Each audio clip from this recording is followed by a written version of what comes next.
सोलापूर महापालिका निवडणुकींच्या प्रचारासाठी आज मुख्यमंत्री देवेंद्र फडणवीस सोलापूर जिल्ह्याच्या दौऱ्यावरती आहेत।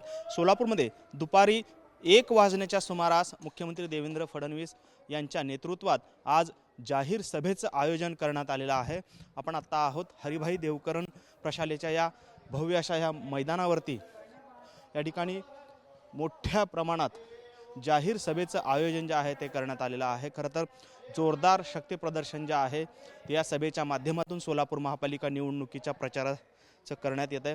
आपण पाहिलं खरं तर भव्य असा हा सभामंडप जो आहे तो या ठिकाणी उभारण्यात आलेला आहे आणि विशेष म्हणजे जे सभेसाठी येणारे कार्यकर्ते लोक जे आहेत त्यांना कोणत्याही पद्धतीचा त्रास होऊ नये यासाठी आपण पाहतो भव्य असा हा शामियाना जो आहे वॉटरप्रूफ मंडप या ठिकाणी उभारण्यात आलेला आहे, जेणेकरून उन्हापासून नागरिकांना कोणताही त्रास होऊ नये। खरं तर भव्य दिव्य असं हे मैदान आहे आणि या भव्य दिव्य मैदानावरती भव्य दिव्य असा हा सभामंडप जो आहे तो उभारण्यात आलेला आहे। खरंच सोलापूर महापालिकेसाठी भारतीय जनता पक्ष स्वतंत्र म्हणजेच 102 जागांवरती निवडणुका लढत आहे। कोणतीही युती न करता या ठिकाणी स्वबळावर भाजप पूर्णपणे ताकदीने या ठिकाणी लढत आहे आणि त्याच पार्श्वभूमीवरती आज मुख्यमंत्री देवेंद्र फडणवीस यांची जाहीर सभा पार पडते।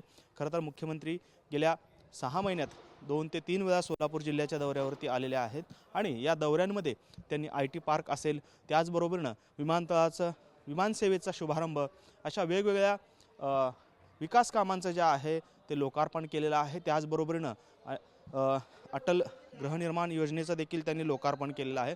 त्यामुळे आज मुख्यमंत्री देवेंद्र फडणवीस नेमकं आपल्या दौऱ्यामध्ये कोणत्या पद्धतीचं भाष्य करता आहेत आणि कोणत्या नव्या घोषणा सोलापूर जिल्ह्यासाठी करता आहेत याकडे देखील सर्वांचं लक्ष लागलेलं आपल्याला पाहायला मिळतं। त्यामुळे एकंदरीतच जय्यत तयारी जी आहे त्या ठिकाणी सोलापूरमध्ये मुख्यमंत्री देवेंद्र फडणवीस यांच्या सभेसाठी होत असताना आपल्याला पाहायला मिळत आहे।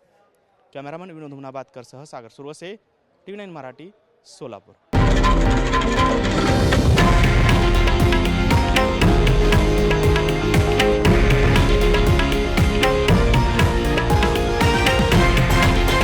हे आहे देशातील नंबर 1 न्यूज नेटवर्क आणि आपण पाहत आहात TV9 मराठी, एकमेव।